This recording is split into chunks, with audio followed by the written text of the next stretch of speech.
Okay, guys, apparently this tip of the spear has entered the Capitol building. 1349 hours declaring it a riot. What keeps fascism alive? Whether you're talking about 1940s Germany or America in 2025, the story's pretty much always been the same, right? Fascism runs on hatred, plain and simple. But it's not just hatred of the other that gives fascism its power. To actually be an effective political ideology, you can't just tell one group of people what to think about another group of people. You have to make people believe something about themselves too. And that's where I think this cut and dry hatred of the other becomes self-hatred over time. It's kind of silly. Most people who vote for fascists don't act like they hate themselves. They act like they're better than everyone else. But when I talk about this kind of self-hatred, I'm not talking about something most people are actually conscious of. It's a mostly subconscious thing, and you don't have to look super far to see how it plays out in the real world. For example, you probably know people who keep buying bigger and bigger trucks, even though those kind of trucks are the ones that keep traffic fatalities rising every year. And I'm sure you also know someone who refused to wear a mask in 2020, even though it put themselves and others at a higher risk of death. P.E. Moskowitz puts it better than I could when she says, "The current and widespread support for our new overlords is not a sign of a continuance of the tried and true American project of externalized violence for selfish gain, but a new era of internalized violence for purposeful, though subconscious, self-destruction." To put it plainly, people are becoming more inclined towards fascism not only because they want to kill others, but because they want to kill themselves. And again, this isn't necessarily a conscious thing, and it's not just something that affects American conservatives either. If you consider yourself progressive but nodded along in agreement when people said that humanity was the virus all along during the pandemic, congrats, you've also been influenced by this too. But comments like these and the ideas behind them aren't rooted in traditional fascism, and that's what makes them so tricky. Instead, they come from eco-fascism, one of the several fascism subgenres that have come out of the last 50 years or so. And this is where I want to pivot to talk about Princess Mononoke and the character of San.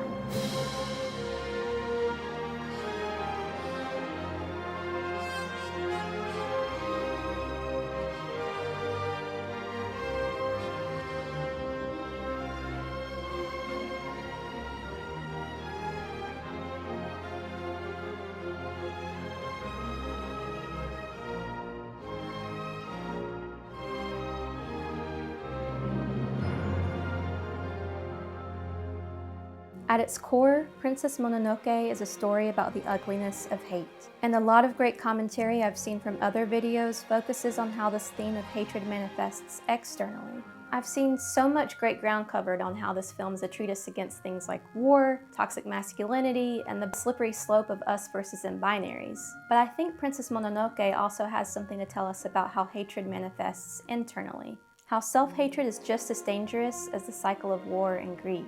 I really love San as a character, and I didn't grow up watching Studio Ghibli films, but I spent a lot of time on Tumblr, and whenever I saw fan art of her, I just assumed that she was the main character of the movie.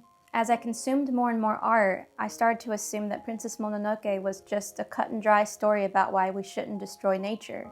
Based on all of the scraps I'd seen, I thought San and her wolves were these selfless vigilantes heroically fighting for a better future for humanity. But when I sat down to watch the film for the first time last winter, I realized that wasn't the case. For one, she's not the main character I was expecting, but Ashitaka was more than a welcome surprise. An indigenous prince in exile, burdened with the task to see with eyes unclouded, even as hate itself becomes a physical burden he's made to carry with him. And as he journeys to the land to the west, he meets other people touched by hate as well, each of them a reflection of who he could become if he lets his curse run its course. The film positions Lady Eboshi and San as the two clearest examples of how unchecked hatred can shape a person. Lady Eboshi loves her community deeply, but she has tunnel vision. Anything outside Irontown is a threat, and she's willing to kill in cold blood to make sure the protective bubble she's built around it never bursts. It's us, or it's them, nothing in between. And on the surface, San seems like an uncomplicated parallel. She hates Irontown and wants to protect her homeland. But I think there's a bit more depth and color to San's character. Where Eboshi's hatred is insatiable and fueled by well-intentioned greed, San's isn't. It comes from an entirely different place. I think of it like this. If Lady Eboshi represents progress for progress's sake, no matter the consequences, then San represents an aversion and hostility to change itself. I say this lovingly because I see a lot of my generation and myself in San, but I read her character as a bit immature. It's almost like she's stuck in this sort of stasis, and I think that's because, unlike Lady Eboshi, San's hatred points inward first. Fun little side note, I think even the film score supports this idea. So the first time we hear the Princess Mononoke theme in the 6th track, The Encounter, it's played in this lullaby-esque music box style. The first and one of the only times we hear this particular stylization in the entire film.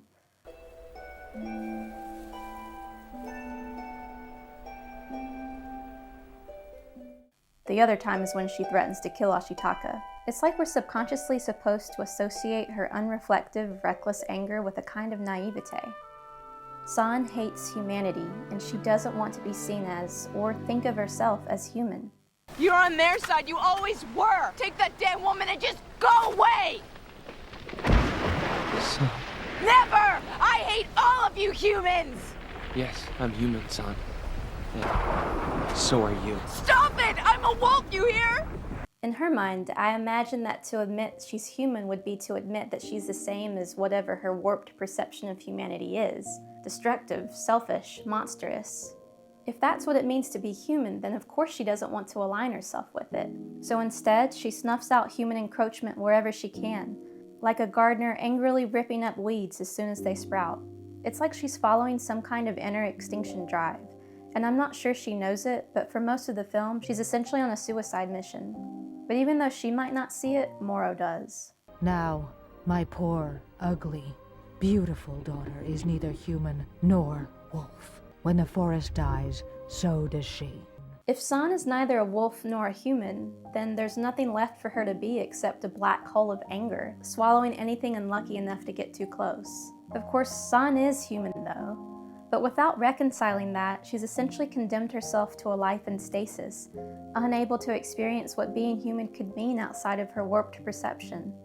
She's unintegrated, in denial, and I'd argue that even at the end of the story, she's still kinda stuck. She may have found a new will to live beyond protecting the forest gods, but she still can't forgive the humans, and I don't think she's accepted her own humanity either. Underneath the fear, mistrust, and anger, the core of San's character is self-hatred, and nowhere is that clearer to me than in the lyrics to her theme, which translate to something like this. The trembling string of a strung bow, stirred by the moonlight, your mind. The beauty of a blade over-sharpened, and its tip which resembles your profile. Your heart, which lies between sorrow and rage, only understood by the wild, vengeful spirits. Only the spirits, only the spirits. San is a weapon, and she's pointed straight at humanity and herself. There's nowhere for her to move or grow, and if she doesn't find a way to move past it, she'll die. But while San's particular brand of self-hatred is extreme, it's not unique. I see it all the time online, watered down, less overtly violent, and maybe not as genuine, but still just as harmful. If they knew exactly what it meant, eco-fascism isn't something most people would support. Sincerely believing that poor people, immigration, and overpopulation are to blame for our current crisis is not just weird, it's willfully ignorant. But just like old-school fascism, the ideas behind eco-fascism have a sneaky way of trickling down into our collective subconsciousness, even if on the surface we completely disagree with them. When we're propagandized our entire lives to love capitalism and the myth of personal responsibility, it's easy to start thinking things like, wow, those poor people should stop buying from Dollar General and Amazon. Don't they know how bad it is for the environment? Or, why are people in third world countries having so many kids? Don't they care about the world they're bringing those kids into? To the untrained and probably well-meaning ear, these ideas don't sound like overt classism or racism. But like Elena Hancock puts it, that's because these eco-fascist ideas have a tendency to creep into everyday life. Many people repeat them and therefore normalize them, not only deflecting discussion from the actual entrenched causes of the climate crisis, but also providing fodder for overtly white supremacist manifestos written by murderers. Even though most people won't go beyond naive ignorance, these ideas are still deadly. Nikita Shukla with Earth.org writes, 2 mass killings taking place on opposite sides of the world were both motivated with eco-fascist tendencies. The 2019 El Paso shooting was an act of domestic terrorism. The hate crime was described as the deadliest attack on Latinos in modern American history. The perpetrator cited his hatred of immigrants, overpopulation, and environmental degradation as a motivator behind his fury in an online post. The Christchurch shooter in New Zealand, who targeted Muslims and killed 51 people in 2019, had declared himself an eco-fascist and blamed high immigrant birth rates. Just like fascism, eco-fascism kills. And while every flavor of fascism feeds on hatred, it's not just hatred of the other that we have to get ahead of. We have to watch out for self-hatred too, whether violent and over-sharpened like Sans, or mopey and lethargic like I see on TikTok. The result's always the same. No real accountability, no self-reflection, and no actual work, just death. And this is why I feel like so many leftist, mostly white conversations about climate change online feel so immature, unproductive, and cringy.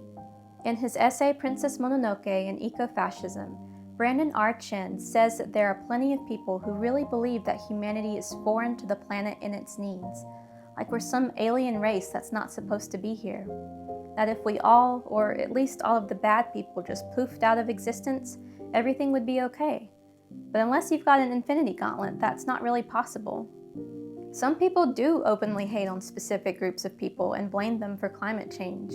But I think a lot more people know that that's wrong, so instead they have this vague hatred for the concept of humanity itself, not realizing that when they comment things like, humanity is the virus, they're parroting the same rhetoric that they claim to hate. And so when we throw up our hands in tantrums and say that the world would be better off without humanity, we resign ourselves to die in the forest just like San. Because to actually change something would mean taking action, not sitting in despair. It would mean realizing that just like garden weeds, humanity is capable of good and bad, and that the capacity for bad shouldn't be a death sentence for anyone. It would also mean putting real effort into self-reflection, killing the cops in our heads, and finding a true sense of place and purpose for ourselves in the world, because we deserve to be here too. And if you want a great place to start learning how, look to pretty much any indigenous community around the world. How they build mutually beneficial relationships with the land and among themselves, because they realize the necessity of being in community. I think the reason why so many people are angry at humanity, and by extension themselves, is because centuries of capitalism and evangelical colonialism have stripped our connection to the land and ourselves. We don't live in the land, we live on it. All while politicians and corporations try to convince us that we should worry more about an imaginary economy than we should the real world and the real people around us. The hatred that these old oppressive systems manufactured never really went away. And just like Ashitaka, who's forced to carry a hatred that isn't his own, we in the Western world have been handed down our own inheritance of racism, bigotry, and disconnection. But recognition is the first step in processing, and once we've recognized it, then we get to choose what we do with it. So, what do we do with the hatred we've been given? Here's my thought. Instead of being angry at ourselves or innocent people halfway across the world, why don't we channel it all into righteous anger? We can learn a lot from San and how she takes action, but anger and direct action are tools that only work when we leave self-hatred behind. If self-hatred is what keeps these ideas floating around, then maybe the cure is self-love. And I'm not talking about in an individualist sense, but a collective one. Because what we owe ourselves becomes what we owe others. And if we're just another animal on this planet, then don't we deserve all the love we have to give?